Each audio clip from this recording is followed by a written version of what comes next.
ខ្ញុំប្រើជីEM គឺប្រើជីបុកជីដាក់ទី1ដំបូងគឺខ្ញុំដាក់ជីក្នុង1ហិកតា2តោនចារួចហើយក៏ភ្ជួរផាល3ហើយទុកចោលរយៈពេលពី7ថ្ងៃទៅ10ថ្ងៃហាលដីចោលបន្តមកទៀតខ្ញុំក៏ភ្ជួរផាល7ផាល6ហាល7ចាភ្ជួរហាលដីចោលរយៈពេល10ថ្ងៃទៀតចាដល់ហើយមកទៀតខ្ញុំក៏ប្រើជី ម្ដងទៀតដោយប្រើជី OX ធនស័ព្ទដែលជាជីសម្រាប់មើមគឺជី OX ធនស័ព្ទដែលយើងធ្វើខ្លួនឯងផ្សំខ្លួនឯងនៅរៀនពី EM ចេះមកហ្នឹងគឺខ្ញុំយកមកដាក់ម្ដងទៀតហើយទៅភ្ជួរផាល3ម្ដងទៀតគឺភ្ជួរ3ដងជួលហើយលើករងដាំពូជនេះពូជដំឡូងគឺគេហៅពូជរបស់ម៉ាឡេប្រទេសម៉ាឡេតែដាំគេយកពីប្រទេសថៃចូលមកដាំនៅមានត្រាប់ហ្នឹងខ្ញុំរើសអានឹងដាំតែក្នុងការដាំវាមានត្រូវយល់ដឹងច្រើនពីការដាំលើករងខ្ញុំជម្រាបសិនលើករងធ្វើម៉េចឲ្យបានកម្ពស់កន្លះម៉ែត្រចន្លោះរងគឺ1ម៉ែត្រពីទឹកចន្លោះពី1រង1ម៉ែត្រពីទឹកហើយលើករងកន្លះម៉ែត្រអញ្ចឹងបន្ទាប់មកគឺយើងជ្រើសរើសពូជគឺយើងដករយៈពេលទុកតែគឺមិនឲ្យក្រោមមួយខែយើងយកមកកាប់ដាំអញ្ចឹងបន្ទាប់មកកាប់ដាំត្រាំ EM 1អកម៉ូនហើយនឹង EM5 ដែលសម្រាប់តាត់អត់គឺយើងកាត់យកពី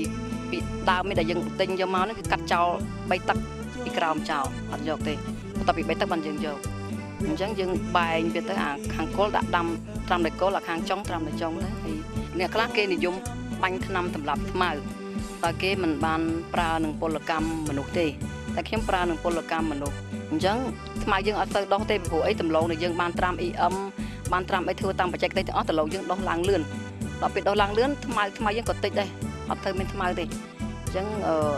ធ្វើថ្មហើយខ្ញុំដាក់ជី OX ធនស័ព្ទហ្នឹងតាមអាគុំវាហ្នឹងចន្លោះមួយទឹកពីគល់ដាក់ថែមមកក្តាប់សងខាងទៅលុបលើករងថែមតិចទៀតទៅបើចង់ទទួលបានផលល្អការថែទាំគឺត្រូវធ្វើម៉េចទី1កុំឲ្យមានក្រាស៊ីចាតែកាលណាយើងប្រើដូចខ្ញុំនិយាយពីដើមខាងដើមមកដាច់ខាតអត់មានក្រាទេព្រោះអីយើងបានត្រាំ EM ហើយ EM ទៅតម្លាប់អស់ហើយចាអត់មានក្រាទេទី2គឺកុំឲ្យមានស្មៅកាលណាមានស្មៅដំឡូងយើងអត់ទៅមានមើមទេមើមក៏មើមតិចដែរដូចដំឡូងខ្ញុំនេះក្នុងមួយគុំកាយមើលទៅគឺហាក់ឃើញជាង20មើមចា20មើមឡើងលើទៅ30ឈានដល់30ជាងក៏មានដែរខ្ញុំកាយមើលតាមមើលចាអរគុណបាទហើយនៅក្នុងនោះសម្រាប់រយៈពេលប្រមូលផលតើយើងទៅដល់ប្រមូលផលហ្នឹងរយៈពេលប្រហែលខែដែរដែលយើងអាចប្រមូលផលដំឡូងនេះបានចាប់ពីដាំទៅដល់ពេលប្រមូលផលរយៈពេលពី10ខែទៅ12ខែបានល្អបានមានម្សៅល្អចា10ខែទៅ12ខែអញ្ចឹងដល់ឆ្នាំក្រោយมันអាចប្រមូលផលបានខែ3ចុងឆ្នាំក្រោយបានប្រមូលផលបានចាតែដល់ពេលចាប់ពីរយៈពេលអាយុពី3ខែឡើងទៅខ្ញុំបាញ់ពៅមើមគឺយើងបាញ់ឲ្យចំគល់តែម្ដងបាញ់វាឲ្យចំពៅដីវាប្រេះអញ្ចឹងយើងបាញ់ឲ្យចំដីដែលវាបែកវាប្រេះឲ្យទៅរីកមើមជា EM ដែរឬមួយយ៉ាងណាចាជា EM ទាំងអស់ខ្ញុំអត់មានប្រើគីមីទេចាឆ្នាំក្រាក៏ដោយគឺអត់មានទេគឺយើងធ្វើផលិតដោយខ្លួនឯងផ្សំដោយខ្លួនយើងចាផ្សំពីធម្មជាតិទាំងអស់ចាអរគុណអញ្ចឹងនៅក្នុងដំឡូងមួយមើមប្រសិនបើយើងទុករហូតដល់10ខែទៅ12ខែតើអាចបានប្រមាណគីឡូក្រាមដែរបងស្រីបាទចាតាមតែខ្ញុំមើលដំឡូងខ្ញុំអាចមានមួយមើម1គីឡូក្រាមឡើងលើស្ទឹងជាមើមដំឡូងចាប់ពី20មើមឡើងទៅយើងអាចគិតទៅតាមនោះបានចាអាចគុណបានព្រោះអីក្នុង1ហិកតាដីខ្ញុំអាចដាំបាន10000គុំតម្រាំដល់ពេលកោះខែ2ហ្នឹងវាអាចជាង20គីឡូក្នុងមួយគុំចា100តោនឡើងលើលើសពី100តោនក្នុងមួយហាត់ចានៅក្បែរខ្ញុំនេះគេដាំដំឡូងដូចយើងដែរគេដាំមុនខ្ញុំជាង1ខែ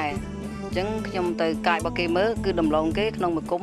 មានតែ5-6មើមទេចាហើយដំឡូងយើងមួយគុំ20មើមជាងឡើងលើអញ្ចឹងការប្រើ EM និងប្រើគីមីគឺខុសគ្នាព្រោះអីគេប្រើ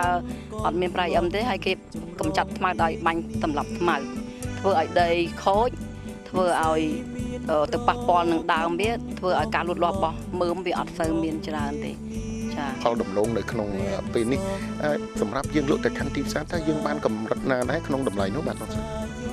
ចាឆ្នាំនេះអត់តន់ដឹងតែឆ្នាំមុនលក់បាន1គីឡូជាង400រៀលលុយខ្មែរចា450រៀលលុយខ្មែរចាអញ្ចឹងវាបានច្រើនបើមិនជាបានថ្លៃដូចអញ្ចឹងដំឡូងក្នុង1ហិកតាប្រហែលជាបាន$10000ចាក្នុងមួយហាត់យើងដាំអស់ចំណាយដើមអស់តែសរុបទាំងអស់គឺអស់តែ$1000ទេទាំងធ្វើដី ចាទាំងធ្វើដីទាំងដាំទាំងការរហូតដល់យើងសរុបឲ្យទាំងអស់ចាខ្ញុំក៏មានពាក្យ5ផ្ញើទៅបងប្អូនទាំងអស់អញ្ចឹងបងប្អូនគួរតែប្រើប្រាស់ជីធម្មជាតិ EM ធ្វើឲ្យបានទិន្នផលខ្ពស់ហើយធ្វើឲ្យជួយធ្វើឲ្យដីយើងឲ្យបានល្អអញ្ចឹងបងប្អូនគួរតែស្វែងរកជំនាញបច្ចេកទេសដើម្បីធ្វើឲ្យបានទិន្នផលខ្ពស់ដើម្បីជួយកែប្រែប្រទេសយើងឲ្យក្លាយទៅជាប្រទេសដែលជាអភិវឌ្ឍឧស្សាហកសិកម្មជឿនលឿនចាឲ្យក្លាយទៅជាតំបន់បៃតងនៃប្រទេសយើងនៃដើរទាន់ប្រទេសគេជឿនលឿនចា